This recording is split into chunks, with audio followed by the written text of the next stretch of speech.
Барлықтарыңызға сәлем, сізді каналымда көргеніме қуаныштымын. Бүгін сіздерге өте дәмді әрі ерекше дайындалатын котлеттің рецептімен бөлісемін. Егер бұны қалай аталатынын білсеңіз, комментарийға жаза кетіңіз.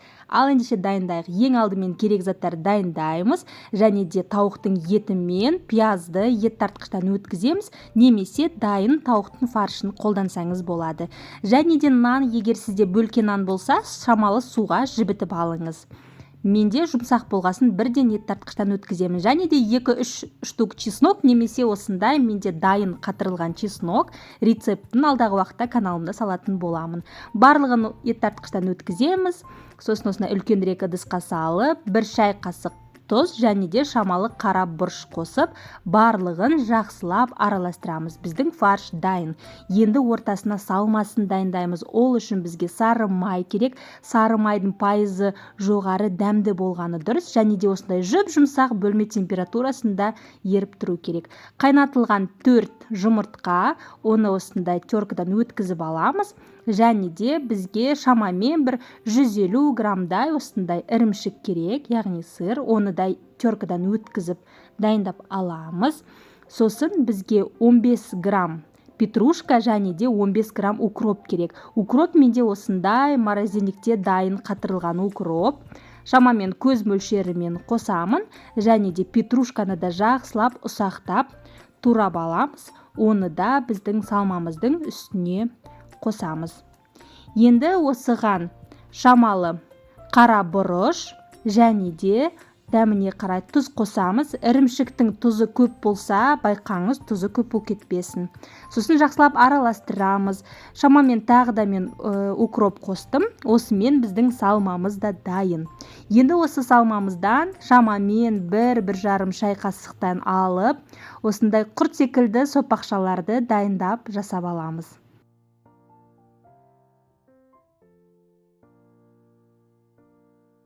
Міне осылай барлығын дайындап алдық. Енді шамамен бір 5 минутқа мұздатқышқа қоямыз. Оған дейін біз сыртынан панировкасын дайындау үшін 3-4 жұмыртқаны араластырамыз, және де панировочный сухари дайындаймыз. Осы уақытта сіздерге өзімнің қолданатын панировочный сухариді көрсеткім келеді. Түрі осындай, түсі бұның 2 түрі болады, ақ және де осындай сарғыш түсі. Осындай панировочный сухари қолдануға сіздерге кеңес беремін. Өте көп уақытқа жетеді, және де піскен кезде де қызарып, әдемі аппетитна көрінеді және қытырлап тұрады. Осындай түйіршіктері ірі болады.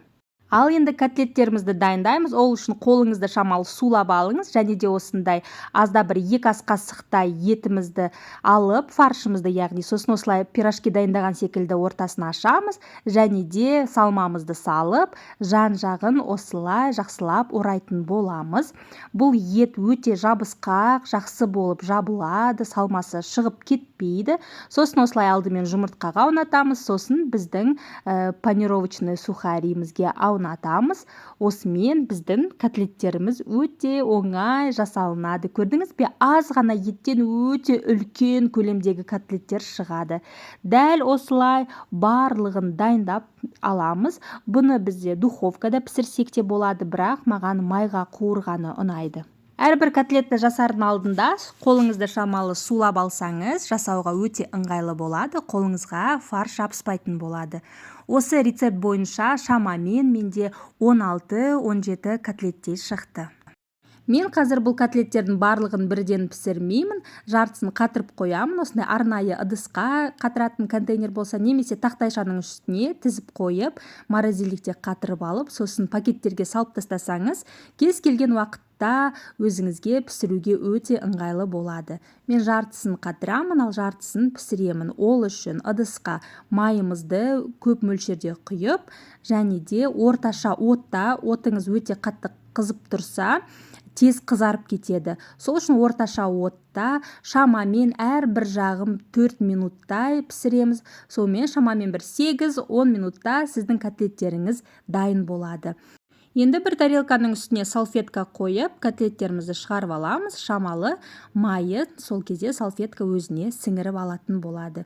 Осымен біздің котлеттеріміз дайын. Қараңыздаршы, өте әдемі, аппетитно көрінеді және де аз ғана фарштан осындай үлкен көп көлемде котлеттеріміз дайын болды. Міне қараңыздар, сырты осындай қытырлақ болып тұрады.